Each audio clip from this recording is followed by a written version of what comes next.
Hi students, how are you all? Welcome to chemistry sir classes. So target 30 chemistry in Polyset entrance exam. So POLYCET entrance exam లో కెమిస్ట్రీలో 30 marks రావాలంటే sir ఏ విధంగా చదివితే వస్తుంది sir? So మీకు కొన్ని simple method చెప్తాను.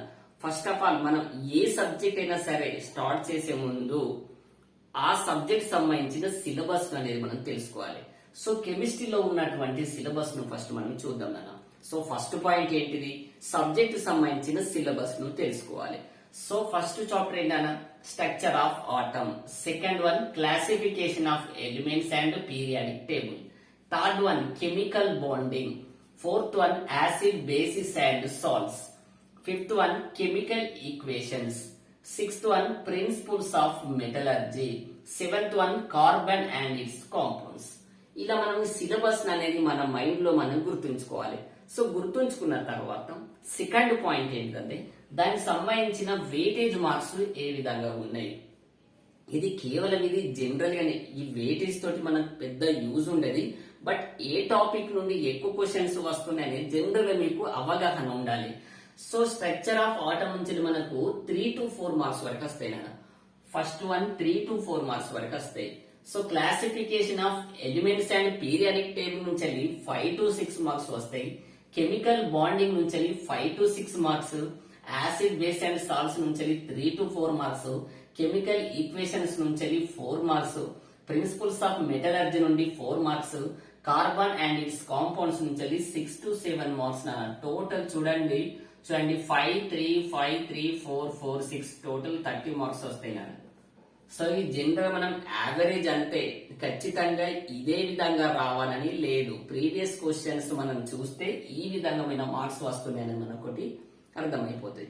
So ఈ విధంగా మార్క్స్ చూసుకున్న తర్వాత థాట్ ఏంటి తెలుసో, మనం ఏదైనా సింపుల్ టాపిక్ ను మనం ఇక్కడ ఎంచుకోవాలి. నీకు ఏ టాపిక్ అంటే ఇందులో ఇష్టం? For example structure of atom అనేది మీకు ఈజీ అనుకున్నాం అనుకో. సో ఈ టాపిక్ నుంచే స్టార్ట్ చేయాలి.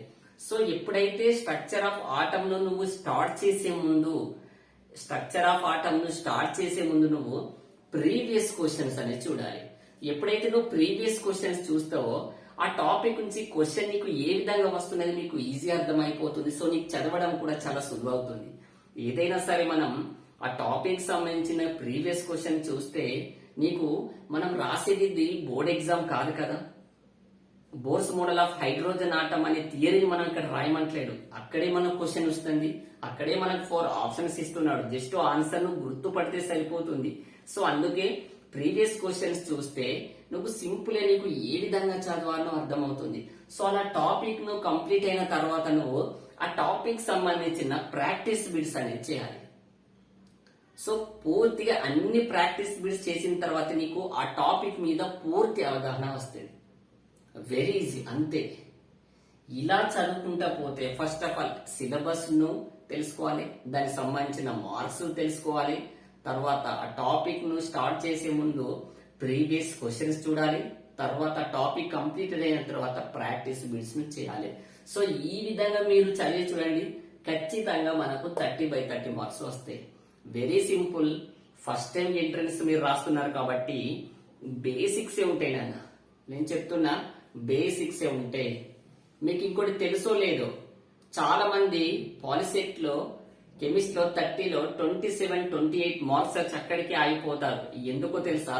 ఇంకొక 2-3 మార్క్స్ అనేది ఈ టాపిక్ సంబంధించిన రిలేటివ్ టాపిక్స్ అనేది 8th, 9th క్లాస్ లో కూడా ఉంటది. చాలా మంది ఆ టాపిక్స్ అనేది చదవరు. ఆ 8th, 9th టాపిక్ లో దీనికి సంబంధించిన కొన్ని రిలేటివ్ టాపిక్స్ ఉంటాయిగా, అవి కూడా మనం చదువుకొని పోవాలి. అక్కడ కూడా కొన్ని బేసిక్స్ పాయింట్స్ ఉన్నాయి, అవి కూడా నేర్చుకుంటేనే మనకు 30/30 వస్తాయి. ఓకేనా?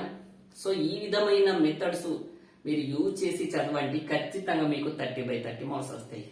ఇంకొకటి, 1 more ఇంపార్టెంట్ పాయింట్స్, మీకు నేను ఈ 7 చాప్టర్స్ మీకు నేను అందిస్తాను, ఫ్రీగా అందిస్తాను యూట్యూబ్ లో. ఖచ్చితంగా ఈ క్లాసెస్ మీరు ఫాలో అవ్వండి. 99% మీరు 30/30 మార్క్స్ నాన్న కొడతారు. ఎందుకంటే చాలా ప్రీవియస్ నేను ఎంసెట్ క్లాసెస్ తో పాటు ఈ పాలిసెట్ క్లాసెస్ కూడా తీసుకున్నాను. చాలా మంది నా స్టూడెంట్స్ కు 30/30 మార్క్స్ వచ్చాయి. జస్ట్ మీరు చేయాల్సింది ఏం లేదు, క్లాస్ చెప్పేటప్పుడు ఇంపార్టెంట్ పాయింట్స్ అనేది నోట్ చేసుకొని చదువుకుంటే సరిపోతుంది. మనం థియరీ మొత్తం చెప్పాం, గంటలు గంటలు క్లాసు అవసరం లేదు. For example structure of atom నే తీసుకుందాం. టోటల్ థియరీ పాటలు మనం చెప్పాలంటే 7 days సరిపోతుంది, కానీ అవసరం లేదు. మనం జస్ట్ ఎగ్జామినర్ ఏ విధంగా క్వశ్చన్స్ ఇస్తున్నారో మాకు అవగాహన ఉంది.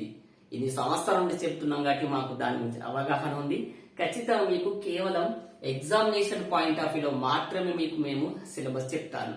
సో మీరు చేయాల్సింది ఒక్కటే, ఈ వీడియోను లైక్ చేసి షేర్ చేసి కేవలం సబ్స్క్రైబ్ చేసుకోండి. మీ మిత్రులకు కూడా పంపండి, వాళ్ళకు కూడా ఎంతో యూజ్ఫుల్ ఉంటుంది. ఖచ్చితంగా క్లాసెస్ విన్న తర్వాత, ఎగ్జామ్ కంప్లీట్ అయిన తర్వాత, నేను క్వశ్చన్ పేపర్ వచ్చిన తర్వాత నేను మీ ముందుకు వస్తాను. మీకు ఇంకోటి తెలుసో లేదు, మీకు బెనిఫిట్ ఏం తెలుసో, ప్రతి క్లాస్ తర్వాత నేను ప్రీవియస్ క్వశ్చన్ తో పాటుగా మీకు ప్రాక్టీస్ బిట్స్ కూడా నేను ప్రాక్టీస్ చేపిస్తాను. అంతేకాకుండా దానికి సంబంధించిన కొన్ని ఎగ్జామినేషన్ క్వశ్చన్స్ ఏ విధంగా వస్తాయనేది అవగాహనతో మీకు ఆన్లైన్ ఎగ్జామ్ ల కండక్ట్ కూడా చేస్తాను. ఓకేనా? Yes, all the best. జై హింద్.